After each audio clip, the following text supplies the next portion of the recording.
ಅತಿ ತೂಕ ವೈಯಕ್ತಿಕ ಸಮಸ್ಯೆ ಅಲ್ಲ, ಇದು ದೇಶವನ್ನೇ ನಿಧಾನವಾಗಿ ಅವನತಿಗೆ ಕರ್ಕೊಂಡು ಹೋಗುತ್ತೆ ಅಂತ ಹೇಳಿದರು. ಅದರಿಂದ ಬರುವಂತಹ ಅನೇಕ ಕಾಯಿಲೆಗಳಿಗೆ ನೀವು ಸಂಪಾದನೆ ಮಾಡಿದ ದುಡ್ಡನ್ನು ಇಡ್ತಾ ಇದ್ದೀರಾ. ಅನೇಕ ಕಾಯಿಲೆಗಳು ದೇಹದಲ್ಲಿ ಸೇರಿಕೊಂಡಾಗ ಕೆಲಸ ಮಾಡುವಂತಹ ವರ್ಕ್ ಎಫಿಷಿಯನ್ಸಿ ಕಡಿಮೆ ಆಗುತ್ತೆ. ಯಾವಾಗ ದೇಹದಲ್ಲಿ ಒಂದು ತಾಕತ್ತಂತ ಅನ್ನೋದು ಇಲ್ಲದೆ ಇರುತ್ತೋ ಆವಾಗ ಅದರದ್ದು ಫಲಿತಾಂಶ ಕೂಡ ಕಡಿಮೆ ಆಗ್ತಾ ಹೋಗುತ್ತೆ. ನಮ್ಮ ದೇಶದಲ್ಲಿ 10% ಕೊಬ್ಬು ಬಳಕೆಯನ್ನು ನೀವು ಕಡಿಮೆ ಮಾಡಿದರೆ ಈ ಸಮಸ್ಯೆಯಿಂದ ಹೊರಗೆ ಬರಬಹುದು. ಹೇಗಪ್ಪ 10% ನಾವು ಎಣ್ಣೆ ಬಳಸೋದನ್ನು ಕಡಿಮೆ ಮಾಡ್ಬೋದು ಅಂದರೆ, ಯಾವ ತರಹ ನಮ್ಮ ಬದುಕು ನಡೆದು ಹೋಗ್ತಾ ಇದೆ, ಅದರಲ್ಲೂ ಆರೋಗ್ಯದ ದೃಷ್ಟಿನಲ್ಲಿ ಅಂತ ಅಂದಾಗ, ಆರೋಗ್ಯವಾಗಿ ಇರುವಂಥವರಲ್ಲೂ ಕೂಡ ನಾವು ಅತಿಯಾದ ತೂಕವನ್ನು ನೋಡ್ತಾ ಇದ್ದೀವಿ.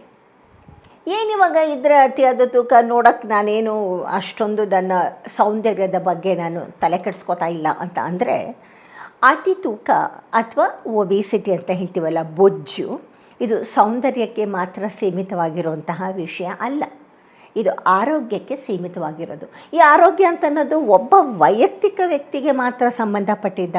ಖಂಡಿತ ಅಲ್ಲ. ಯಾಕೆ ಈ ವಿಷಯ ಹೇಳ್ತಾ ಇದ್ದೀನಿ ಅಂತ ಹೇಳಿದ್ರೆ, ಸಾರ್ವಜನಿಕರನ್ನು ಉದ್ದೇಶಿಸಿ ನಮ್ಮ ಪ್ರಧಾನಮಂತ್ರಿ ಮೋದಿಯವರು ತಮ್ಮ ಭಾಷಣದಲ್ಲಿ ಒಂದು ಮಾತು ಹೇಳಿದರು. ಅತಿ ತೂಕ ವೈಯಕ್ತಿಕ ಸಮಸ್ಯೆ ಅಲ್ಲ, ಇದು ದೇಶವನ್ನೇ ನಿಧಾನವಾಗಿ ಅವನತಿಗೆ ಕರ್ಕೊಂಡು ಹೋಗುತ್ತೆ ಅಂತ ಹೇಳಿದರು. ಅಂದರೆ ಅತಿ ತೂಕ ಇದ್ದರೆ ದೇಶವನ್ನು ಯಾಕೆ ಅವನತಿಗೆ ಕರ್ಕೊಂಡು ಹೋಗುತ್ತೆ ಅಂತ ಕೇಳ್ತಾ ಇದ್ದೀರಾ? ಅತಿ ತೂಕ ಇದ್ದಾಗ ಅದರಿಂದ ಬರುವಂತಹ ಅನೇಕ ಕಾಯಿಲೆಗಳಿಗೆ ನೀವು ಸಂಪಾದನೆ ಮಾಡಿದ ದುಡ್ಡನ್ನು ಇಡ್ತಾ ಇದ್ದೀರಾ. ಅಂದರೆ ನಿಮ್ಮ ದುಡ್ಡು ಪ್ರೊಡಕ್ಟಿವ್ ಆಗಿ ಉಪಯೋಗಕ್ಕೆ ಬರುತ್ತೆ, ಅದು ಬೇಡದೇ ಇರೋ ಕಡೆ ಅಂತಂದರೆ ಅವನತಿಯ ಕಡೆಗೆ ಮಾತ್ರ, ನೆಗೆಟಿವ್ ಕಡೆಗೆ ಅದು ನೀವು ಖರ್ಚು ಮಾಡ್ತಾ ಇದ್ದೀರಾ. ಮತ್ತು ಅನೇಕ ಕಾಯಿಲೆಗಳು ದೇಹದಲ್ಲಿ ಸೇರಿಕೊಂಡಾಗ ಕೆಲಸ ಮಾಡುವಂತಹ ವರ್ಕ್ ಎಫಿಷಿಯನ್ಸಿ ಕಡಿಮೆ ಆಗುತ್ತೆ. ಅದರಲ್ಲೂ ಪ್ರಮುಖವಾಗಿ ಈ ದೇಹದ ಶಕ್ತಿಯನ್ನು ಬಳಸ್ಕೊಂಡು ಮಾಡುವಂತಹ ಕೆಲಸಗಳು ಇದ್ದಾಗ ಅರ್ಧ ಗಂಟೆಯಲ್ಲಿ ಮಾಡೋ ಕೆಲಸವನ್ನು ಅವರು 45 ನಿಮಿಷ ತೆಗೆದುಕೋಬೋದು. ಅಲ್ಲಿಗೆ ಎಷ್ಟು ಸಮಯದ ಹಾಳು ಅಂತ ಅನ್ನೋದನ್ನು ಲೆಕ್ಕ ಹಾಕಿ. ಇನ್ನೂ ಒಂದು ನೋಡಬಹುದು, ಎಫಿಷಿಯನ್ಸಿ ಕಡಿಮೆ ಆದರೆ ಸಮಯ ಮಾತ್ರನೇ ಜಾಸ್ತಿ ತೆಗೆದುಕೊಳ್ಳೋದಿಲ್ಲ, ಔಟ್ಪುಟ್ ಅಂದರೆ ನೀವೊಂದು ಕೆಲಸ ಮಾಡಿ ಅದರಿಂದ ಹೊರಬರುವಂತಹ ಏನು ಫಲಿತಾಂಶ ಇದೆ ಆ ಫಲಿತಾಂಶ ಕೂಡ ಯಾವಾಗ ದೇಹದಲ್ಲಿ ಒಂದು ತಾಕತ್ತಂತ ಅನ್ನೋದು ಇಲ್ಲದೆ ಇರುತ್ತೋ ಆವಾಗ ಅದರದ್ದು ಫಲಿತಾಂಶ ಕೂಡ ಕಡಿಮೆ ಆಗ್ತಾ ಹೋಗುತ್ತೆ. ಅಂದರೆ ಕೆಲಸಕ್ಕೆ ಬೇಕಾಗಿರೋ ಸಮಯ ಜಾಸ್ತಿ ಆಗುತ್ತೆ, ಅದರ ಜೊತೆಗೆ ಕೆಲಸದಿಂದ ಬಂದಂತಹ ಏನು ಉತ್ಪತ್ತಿ ಅಂತ ಇದೆಯೋ ಆ ಉತ್ಪತ್ತಿಯ ಫಲಿತಾಂಶ ಕಡಿಮೆ ಆಗುತ್ತೆ. ಮತ್ತು ಜೀವನದಲ್ಲಿ ಇಷ್ಟೊಂದು ಸಮಯ ನಾವು ಕಳೆದುಬಿಟ್ಟು ಸಂಪಾದಿಸಿದ ದುಡ್ಡನ್ನು ಕೂಡ ಅನಾರೋಗ್ಯಕ್ಕೆ ನಾವು ಇಡುತ್ತಾ ಬರ್ತೀವಿ. ಹಾಗಾಗಿ ಒಬೇಸಿಟಿಯನ್ನು ನಾವೇನಂತ ಹೇಳ್ತೀವಿ ಅಂತ ಹೇಳಿದ್ರೆ, ಒಂದು ವೈಯಕ್ತಿಕವಾದ ಸಮಸ್ಯೆ ಅಲ್ಲ, ಇದು ಇಡೀ ದೇಶಕ್ಕೆ, ದೇಶದ ಆರ್ಥಿಕತೆಗೆ ಸಂಬಂಧಪಟ್ಟಂತಹ ವಿಷಯ. ಇದಿಷ್ಟೇ ಹೇಳಿಬಿಟ್ರಾ? ಇಲ್ಲ, ಇದಕ್ಕೆ ಇನ್ನೂ ಒಂದು ಎಚ್ಚರಿಕೆಯ ಮಾತನ್ನು ಮೋದಿಜಿಯವರು ಹೇಳ್ತಾರೆ. ಪ್ರತಿಯೊಬ್ಬರು ಅದನ್ನು ನಿಮ್ಮ ಗಮನಕ್ಕೆ ನೀವು ತೊಗೊಂಡು ಬರಲೇಬೇಕು. ಏನು ಹೇಳಿದರು ಅಂತ ಹೇಳಿದ್ರೆ, ನಮ್ಮ ದೇಶದಲ್ಲಿ 10% ಕೊಬ್ಬು ಬಳಕೆಯನ್ನು ನೀವು ಕಡಿಮೆ ಮಾಡಿದರೆ ಈ ಸಮಸ್ಯೆಯಿಂದ ಹೊರಗೆ ಬರಬಹುದು ಅಂತಂದರು. ಹೇಗಪ್ಪ 10% ನಾವು ಎಣ್ಣೆ ಬಳಸೋದನ್ನು ಕಡಿಮೆ ಮಾಡ್ಬೋದು ಅಂದರೆ, ನಾವು ಒಂದೊಂದಾಗೆ ನಿಮಗೆ ಹೇಳ್ತೀನಿ, ಗಮನ ಇಟ್ಟು ಕೇಳಿ. 15 ದಿವಸಕ್ಕೆ, ವಾರಕ್ಕೆ, ತಿಂಗಳಿಗೆ 3 ಸತಿ ಹಪ್ಪಳ ಸಂಡಿಗೆಗಳನ್ನ ಮಾಡಿಕೊಂಡು ಮನೆಯಲ್ಲಿ ತಿನ್ನೋದು ಇದೆ. ಇದನ್ನು ನೀವು ಪೂರ್ತಿ ಕಟ್ ಆಫ್ ಮಾಡಿ. ಯಾತಕ್ಕೆ ನೀವು ಇಷ್ಟೊಂದು ಮಾಡ್ತೀರಾ? ಅದನ್ನು ಕಟ್ ಆಫ್ ಮಾಡಿದಾಗ ಅಲ್ಲಿ 1 ಅಥವಾ 2% ಎಣ್ಣೆ ಬಳಸೋದನ್ನು ನೀವು ಕಡಿಮೆ ಮಾಡ್ತೀರ. ಎರಡನೇ ಅಂಶ, ವಾರಕ್ಕೆ 1 ಸತಿ ನಾವು ಹೊರಗೆ ಹೋಗಲೇಬೇಕು. ನಮ್ಗೆ ಮನೆಯಲ್ಲಿ ಅಡುಗೆ ಮಾಡೋಕ್ಕೆ ಬೇಜಾರಾಗುತ್ತೆ, ನಾವು ಸೋಷಲೈಸ್ ಮಾಡ್ತೀವಿ, ಮನೆ ಮಂದಿ ಎಲ್ಲ ಒಟ್ಟಿಗೆ ಕೂತ್ಕೊಂಡು ಹರಡ್ತೀವಿ, ಹೊರಗೆ ಹೋಗ್ತೀವಿ, ತಿಂತೀವಿ.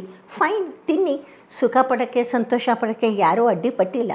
ಆದರೆ ಅಲ್ಲಿ ನೀವು ಗಮನಿಸಿ, ಅಲ್ಲಿ ನೀವು ಈ ಗೋಬಿ ಮಂಚೂರಿಯನ್ನು, ಆ ತರಹದ ವಿಪರೀತವಾದ, ಇನ್ನು ಬೇಕಾದಷ್ಟು ದೊಡ್ಡ ಲಿಸ್ಟೇ ಇದೆ, ಅದನ್ನೆಲ್ಲ ತಿನ್ನುವಾಗ ಗಮನ ಇಟ್ಟು ನೋಡಿ, ನಾನು ಆರ್ಡ್ರ್ ಮಾಡಿರೋ ಆಹಾರಗಳಲ್ಲಿ ಯಾವುದ್ರೊಳಗೆ ವಿಪರೀತವಾದ ಎಣ್ಣೆ ಇರುತ್ತೆ ಅಂತ.